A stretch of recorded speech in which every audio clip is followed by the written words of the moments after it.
Tremendous Tuesday. Welcome to another Wise Up webinar series, which we started 3 weeks ago. Today is the 17th of May, and I'm delighted to be here to bring you insights for inspiring living. Today, the subject before me is a subject that a lot of people will naturally or normally not think about, except they are given a role, a responsibility, or they are vying for political office, which will be the case in my country, Nigeria, by 2023. So we're in 2022 and the politicians are at it again. But the bulk of the masses don't normally invest in their self-leadership. And as a purpose discovery coach, purpose is my main subject that I teach with great expertise over the last 15 years. I've come to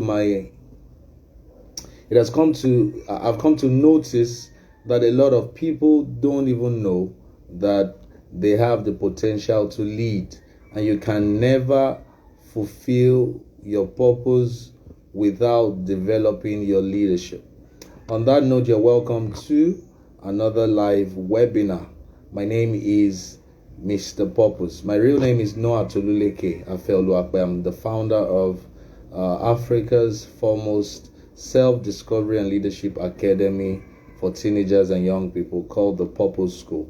We started that I founded the Purpose Center in 2009. Then 2 years later, responded to a need in the educational sector of Nigeria. And that need is born out of a love for young people to know who they are, because that need still exists till date. Though we have people going through the educational platforms, they go through the primary, secondary, and then the university education, yet they come out and they still do not know who they are. So this Tuesday afternoon is midday. We'll be looking at the subject of leadership, how to develop your self-leadership, but I've titled it Leadership Flaws versus Leadership Laws. Leadership flaws versus leadership laws. So wherever you're joining us from, you're welcome. Please, could you just type in the comment section where you are joining from. Toneros 1, thank you for joining. I will get into the points that I have to share from this afternoon. But wherever you're watching from, what do you think the definition of leadership is? If you're live right now, could you just type your own definition of leadership? Leadership is, then you type what you think leadership is. So like I said in my broadcast, this is not a typical textbook webinar where I'll be, thank you, joined from Lagos, thank you very much. This is not the typical textbook definition of leadership, where it's only when you have a position and there are people that you are responsible for, that you now begin to lead them. And a lot of people don't even have a proper understanding of what leadership is, especially in this part of the world, Africa. Once we hear leadership, we're thinking primarily of a position. We're thinking of a political office or a managerial role or the role of a CEO. Once you are alive and breathing oxygen and you can listen, you can hear me and see me, then you are called to lead. The first person that you are called to lead is you. You are called to lead. When God created man, God gave man a mandate, and every human being has that potential to lead. So God gave man a mandate and said, be fruitful, multiply, replenish the earth, subdue the earth, then take dominion. So inherent, you have inside of you the capacity for leadership. And leadership is required at every level of life. Leadership is required at every level of life. You cannot afford not to develop your personal leadership, because when you don't develop your personal leadership, you will be shortchanging yourself. There will be opportunities that will come to you in the course and your journey through life, that if you have not developed your leadership before that time, you will miss out on that opportunity. And it is better to be prepared for an opportunity that never comes than to be unprepared for an opportunity that shows up. So your self-leadership is extremely key, but we'll get into that. Now, before I get into what I have prepared for this webinar, I want to quickly talk about the 5 levels of leadership. The 5 levels of leadership. The first level of leadership is leadership by position. On this level, and this is the lowest level of leadership. Leadership by position, you lead people because you have a right to lead. You are given a specific title, and that title gives you some form of right to lead the people that are under your leadership or under that sphere of influence. It could be on a job, it could be in a community if you're the local government chairman, it could be in a church, maybe you are the head of department. So you have a position to lead people. They follow you to the extent that that position gives you a right to lead them. So if you are a supervisor in a company, the people that are under that particular job title must report and answer to you. But you cannot stay on that level of leadership forever and desire to be inspiring, right? So the second level of leadership is leadership by permission. Leadership by permission. On this level, people follow you willingly beyond the scope of the job, the scope of the position that you have, because you have invested in them as individuals. So people follow you because you have relationship with them, because they like you.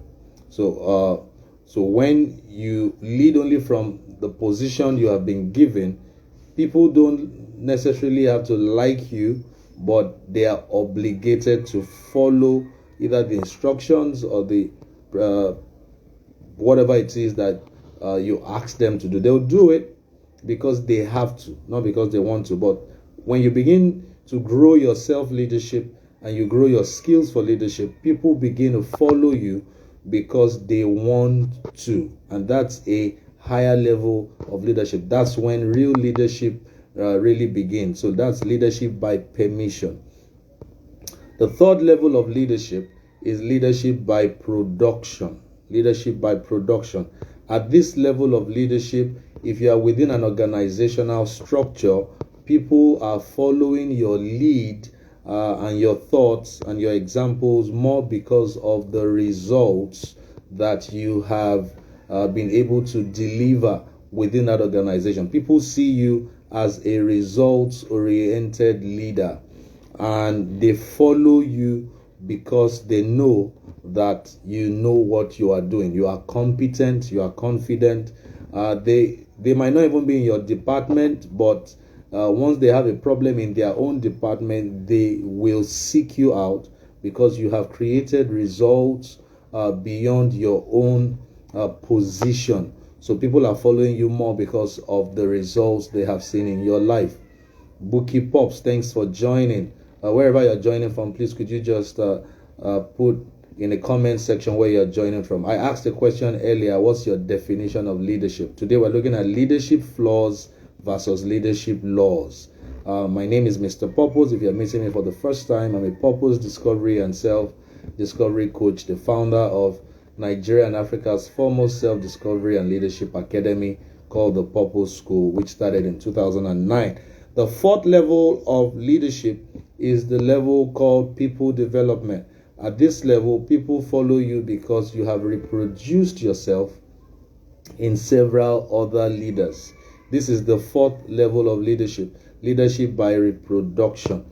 You have mentored a lot of people over the years, and your mentoring has reproduced other leaders who have reproduced other leaders. So it's like a network marketing chain of leadership influence.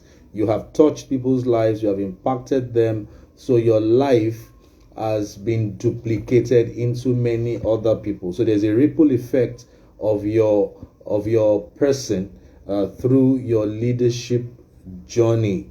So at this level of leadership, people are following your legacy. They are following your philosophies. You have grown to become a thought leader in your industry, in your career path within that organization.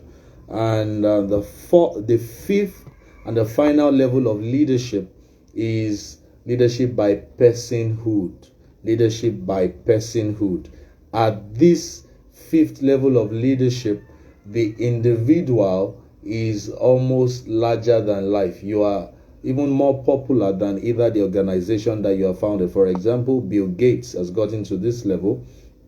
A lot of people know the name Bill Gates, and a lot of people don't even know the name of his organization, Microsoft. This level of leadership, not a lot of men come into this highest level of leadership, because the rules or the laws that govern leadership is totally different from the laws that govern dictatorship or rulership. And a lot of men, especially in Africa, do not know how to lead. They know how to rule, but they don't know how to lead, because leadership has a different set of principles, a different set of laws. Okay, at this level of leadership, there are a few men that I know that fit into this leadership by personhood. In the Christian world, Bishop David Oyedepo fits into this category. Pastor Chris Oyakilome fits into this category.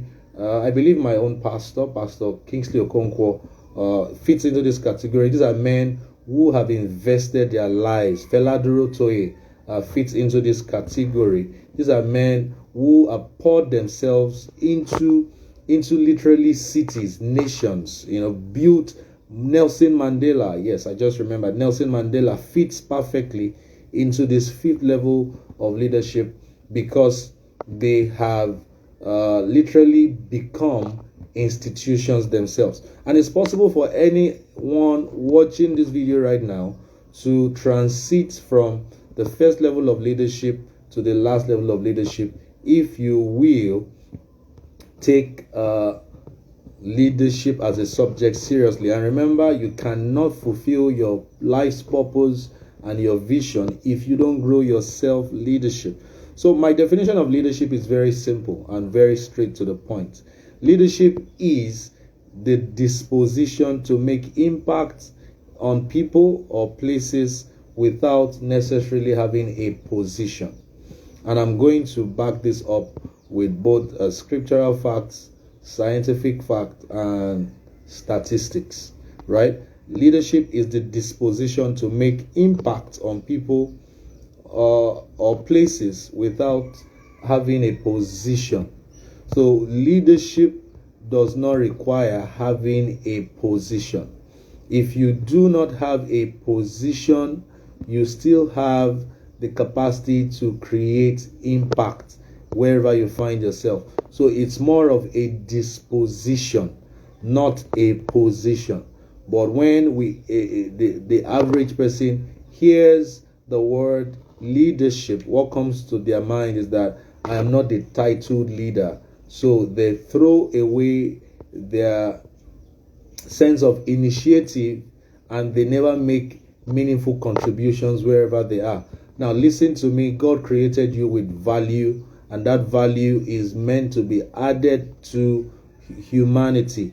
And what you need to draw out that unique value out of you is the leadership heart. H-E-A-R-T is a leadership heart, a leadership mindset. And I'm going to read a story from the Bible, very short, but it exemplifies the principles that I'm about to share this afternoon. And the greatest leader that has walked the earth, in my opinion, is Jesus Christ. His way of leading, his philosophies, and his mindset were totally transitional. That it shocked the Pharisees that, hey, who's this carpenter guy that just came from the backside of Nazareth, and then he began to pull the crowds out of the comforts of the synagogues. They would walk several miles to wherever Jesus was to listen to him. Now, at that time, there were no Ubers, no boats, no cars. These people will walk out of the comforts of their homes. They won't go to the synagogue. They will go to wherever Jesus was teaching or preaching, just because he had a magnetic ability to draw people to himself.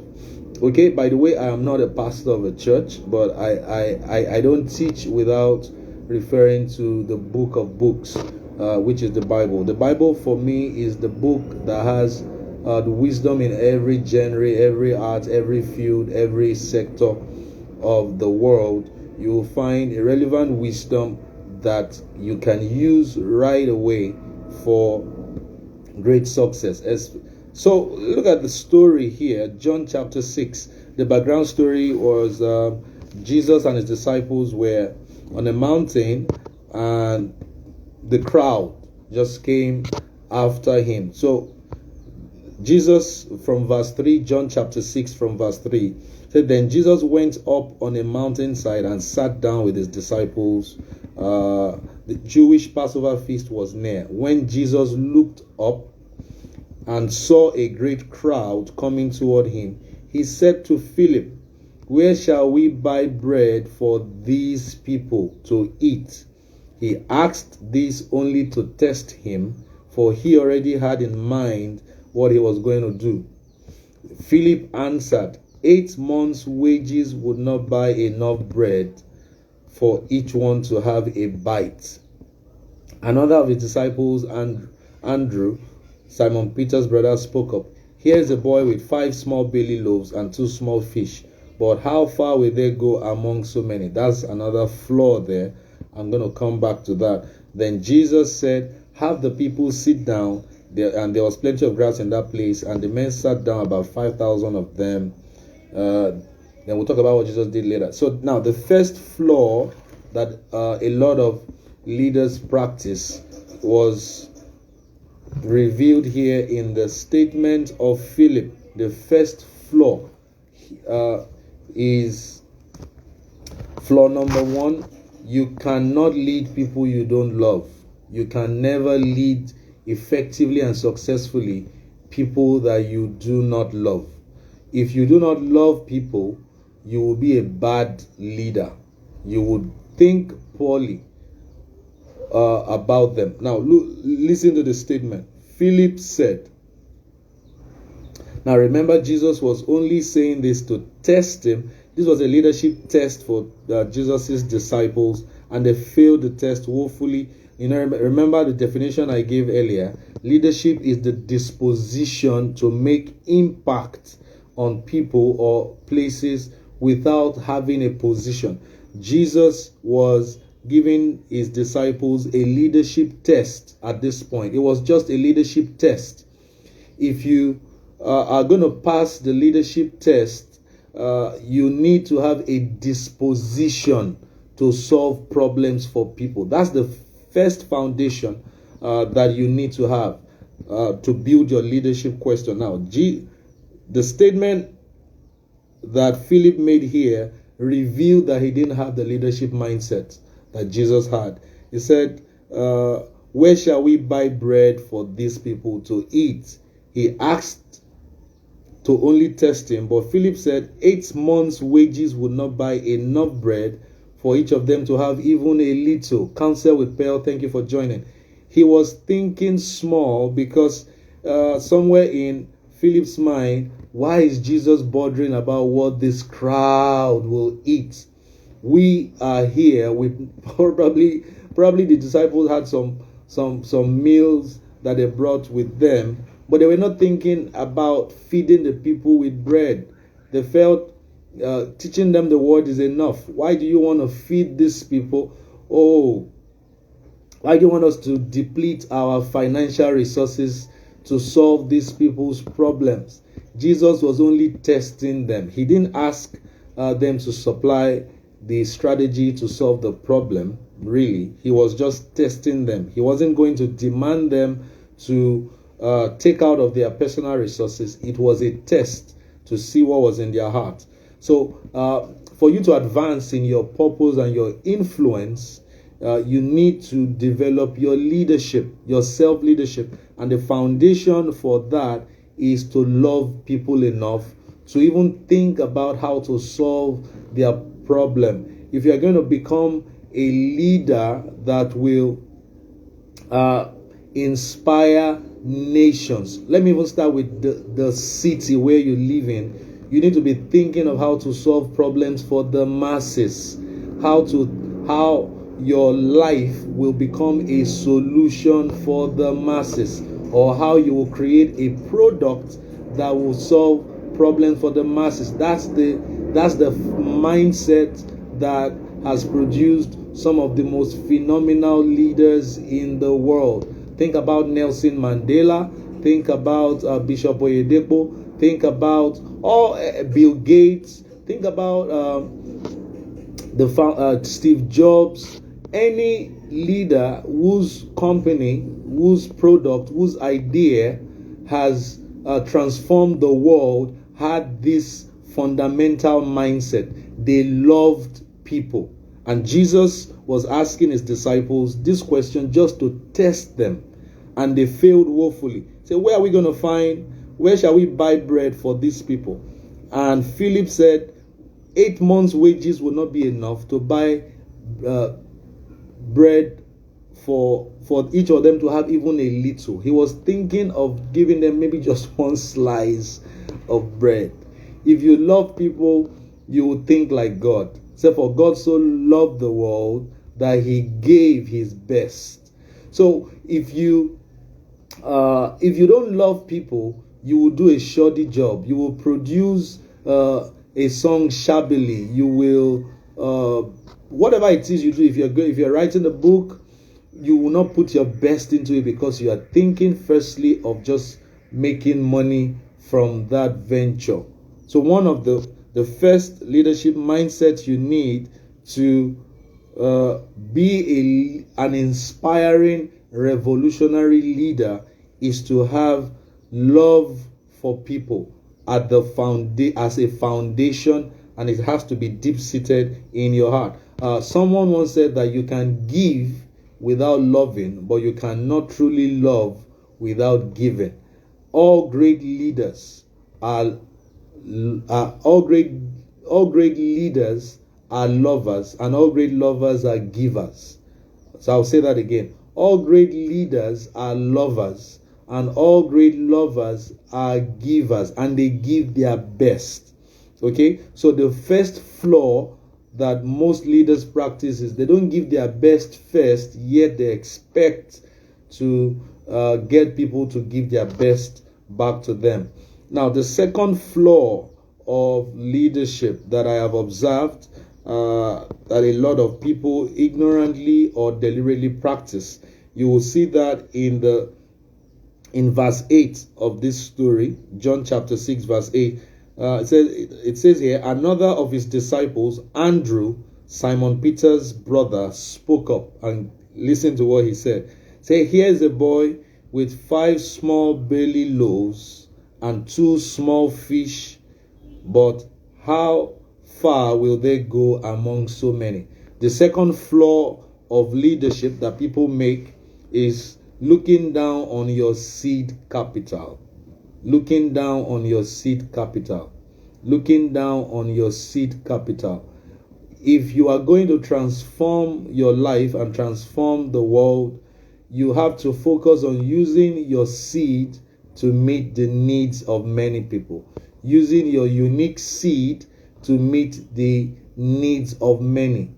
You were not created and put on this earth to meet your own needs. If you're going to fulfill your purpose, you have to find the unique seed you have and how that seed can be plugged into solving problems for the masses.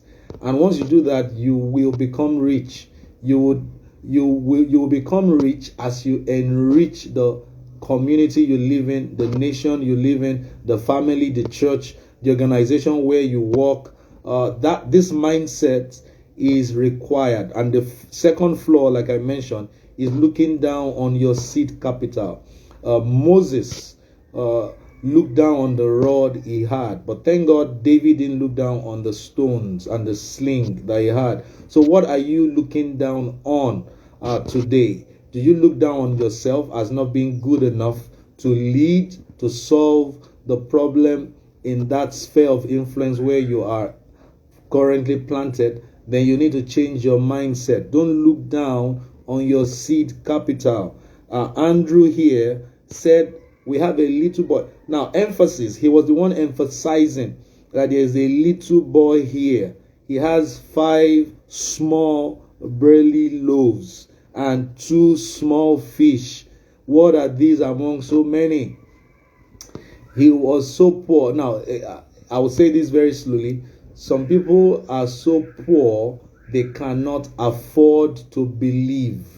Some people are so poor, they can't afford to believe that God can use them to transform the lives of other people, because they look down on themselves. They look down on the gift, the potential that they have. That is wrong. If you're going to lead, you have to be able to analyze correctly what seed capital has God given you. The woman with the issue of blood didn't look down on herself. She said, all I have to do is touch the hem of his garment.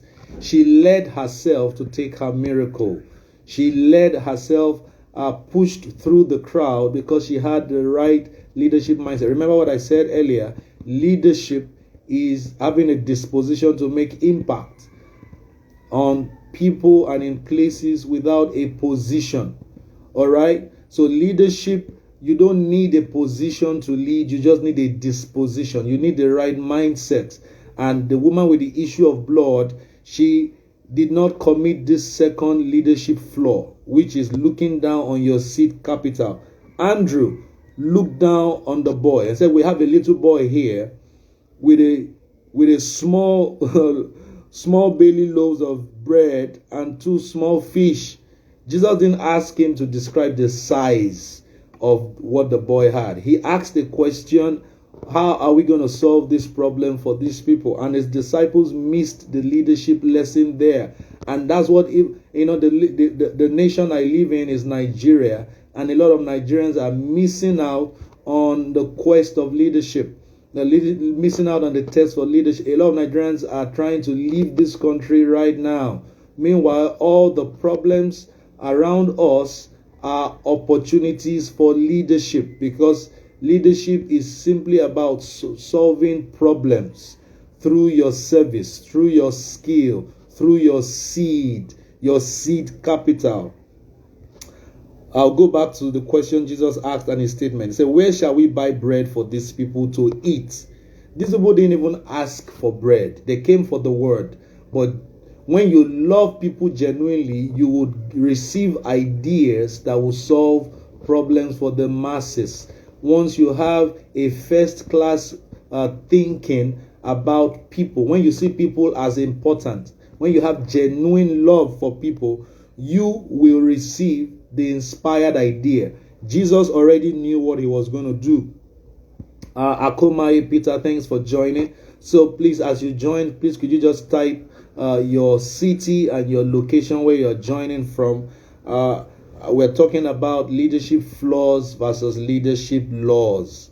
So the second flaw, that's an error of judgment, an error of thinking that a lot of people make when they are faced with a situation, is the error of looking down on your seed capital. Never look down on your seed capital.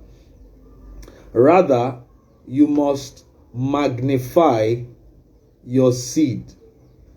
You must do what David did. David had a proper perspective. He had the right perspective. When he walked into that situation where Goliath was boasting and the Israelite armies were ghosting, he analyzed his seed correctly. That if God comes upon my seed, then my seed is enough. What you have is enough to make a change in that organization, in that community, in your sphere of influence. If you throw a little stone into a river, the waves will begin to travel. That ripple effect is what I'm referring to now. The second law of leadership is you sowing your seed to meet the need. Now, when Jesus was going to solve the problem, it was that same little boy's little bread and the little fishes that he used. Now, let me read on. Jesus said, have the people sit down. There was plenty of grass in that place, and the men sat down, about 5,000 of them. Then Jesus took the loaves, the same loaves. Oh, thank you, Mr. Peter from Abakaliki. That's somewhere in Nigeria.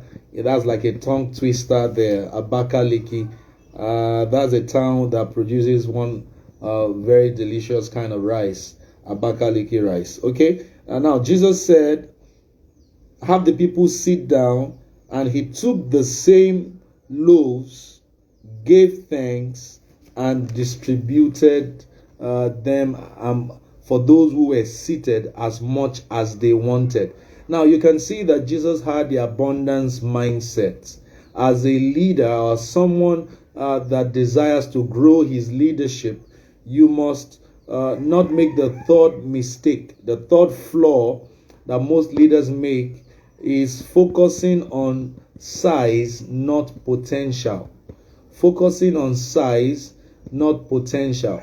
Focusing on size, not potential. If you focus on the size of the seed, you will never plant that seed. But the mistake you'll be making is not realizing that the future of that seed is inside of it. It's not ahead of it. Your future is not ahead of you, it's inside of you. The tree that will produce fruits is inside, is locked and trapped inside that little seed.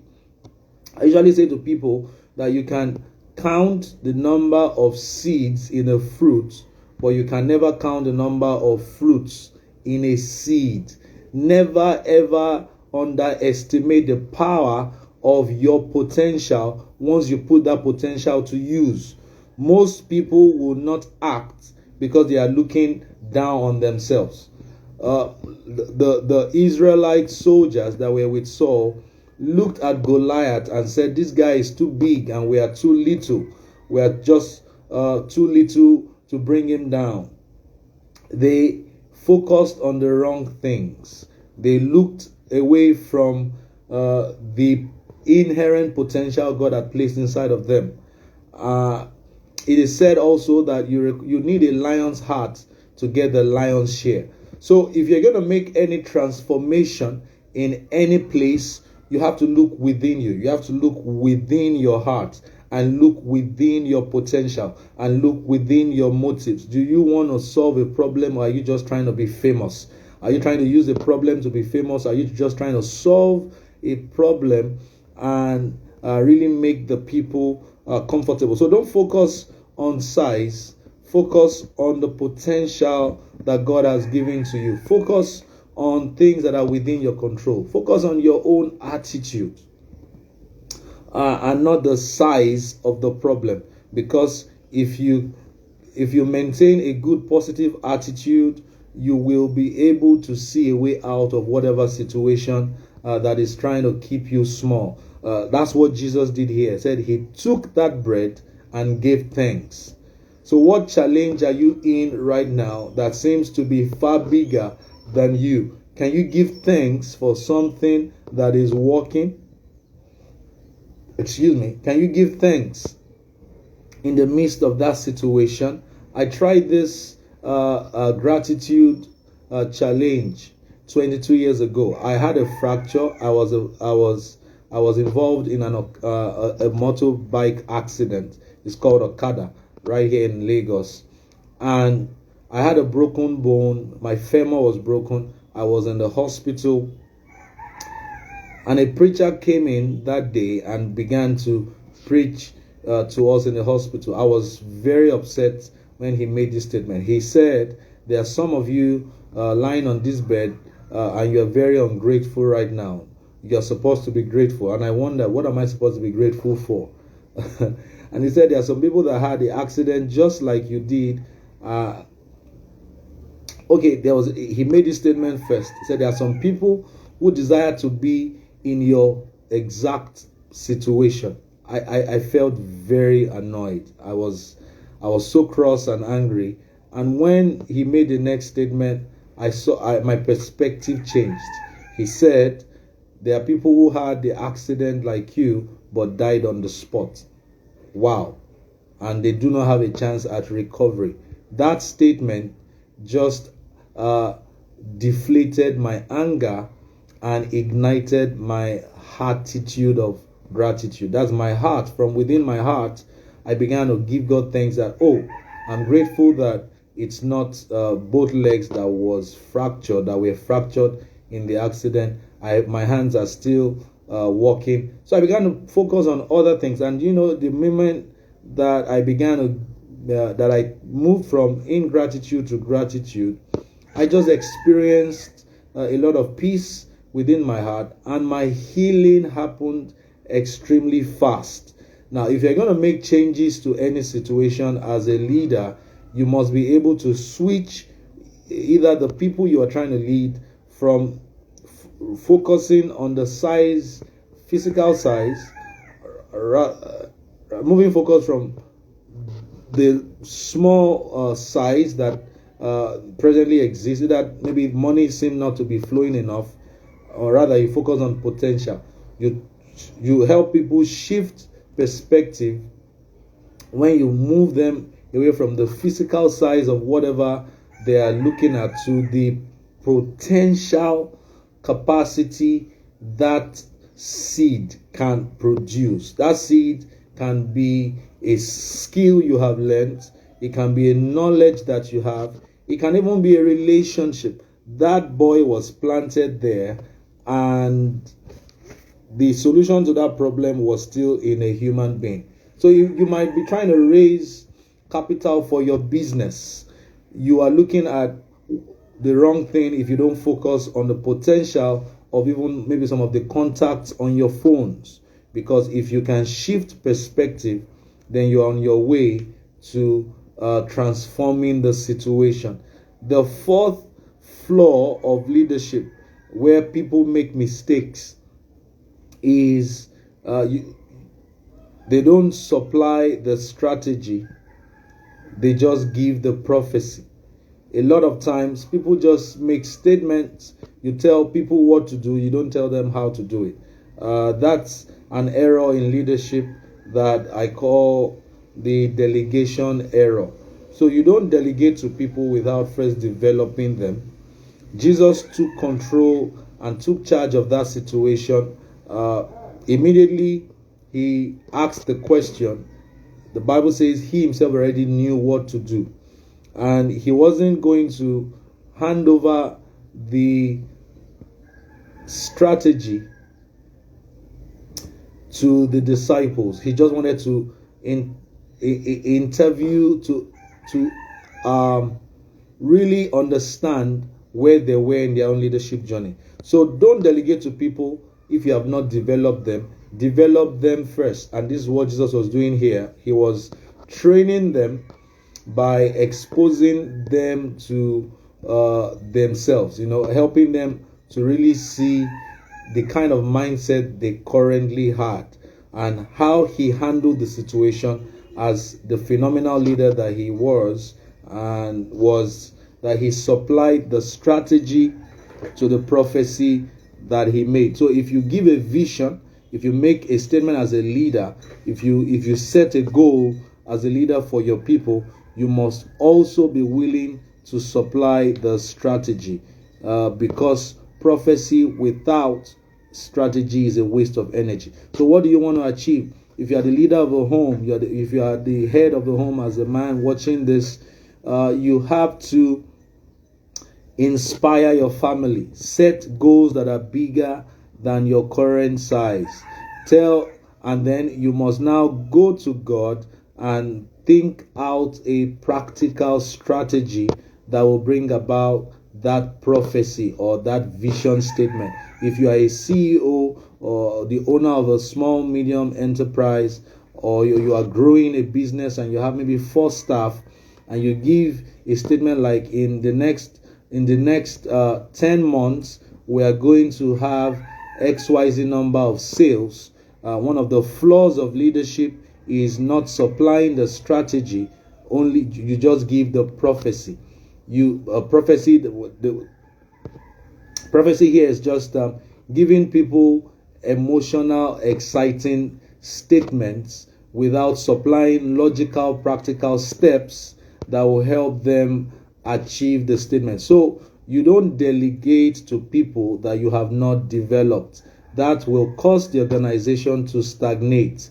If you are going to be an inspiring leader, you must be able to track where your people are in their developmental journey. That's what Jesus did in this story here. He asked the question. It exposed the leadership IQ of each of his disciples. Andrew was focusing more on trying to use money to solve the problem, but he also had a scarcity mindset, because he was thinking of buying little bread for the people, and he did a calculation there.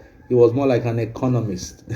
He said 8 months' wages will not be enough to buy even just little loaves of bread. I'm sure he was thinking more of what he was going to take home. I don't know if you have ever been to some of those parties, if you live in my country, Nigeria, where the caterer was contracted to come and cater for the guests, and in a few minutes into the party, they keep telling you that the meat has finished. Meanwhile, maybe four big cows were killed, because most times these people get the contracts and they are still thinking of how they will go back homes, go back to their families with a lot of coolers filled with meat. That's wrong. So like the first flaw of leadership that I mentioned today is you cannot lead people you do not love. Jesus had a genuine love for people. The crowd came to him. They were not asking for bread, but he thought about their need for food, and he did something about it. So you can't lead people you do not love. The first law of leadership is that you lead by loving. You lead by loving. So all lovers eventually become leaders, and all leaders are givers. If you give to people, you give your best to people before you can harvest their best back from them. The second flaw of leadership is looking down on your seed capital. And that's the statement that Andrew made. He said, there's a little boy here with a little loaf of bread and 2 little fish. Nobody asked him to describe the size of both the boy and the fish and the bread that the boy was holding. So if you look down on your seed capital, you would not capitalize on the opportunity to transform the situation, transform the city, transform the organization, because you are looking down on yourself. I usually say to people, if you want to make your plans big, because big plans attract big people, small plans attract small people, and small people cause real big trouble. God never looks down on our seed. In fact, God started the entire world with just 1 or 2 individuals. So the next level you are desiring is in your current level, and you need the right leadership mindset to be able to transform your organization, your family, your business, your nation into becoming an inspiring environment. The third flaw of leadership is focusing on size, not potential. The large oak tree that you see comes out from that little seed. So if you focus on the size of the seed, you will miss out on the potential of that seed to become a mighty tree. And the last flaw that most people make in leadership is not supplying the strategy to the prophecy that they have made. You need to create logical steps that will help people move from point A to point B if they are going to follow your lead. I talked also about the 5 levels of leadership. You can catch that if you watch the replay. The first level is leadership by position. Second level is leadership by permission. Third level is leadership by production. Fourth level is leadership by people development. And the fifth level of leadership, which is the highest level, is leadership by personhood, where you have totally lived a life of purpose, a life of visionary leadership, helping people, transforming followers into leaders and leaders into institutions. This has been a webinar produced by coming from us at the Purpose School, the first self-discovery and leadership academy dedicated to helping teenagers and young people lead a life of purpose and become kingdom and nation builders. Thank you for joining us, everyone that joined today. We'll be back again this same time next week, Tuesday, with another transformational topic. I'll be looking at customer service, the flaws versus the laws. So I'll see you next week, but do not forget, all men eventually die, but some never really lived. Don't be one of them. God bless you.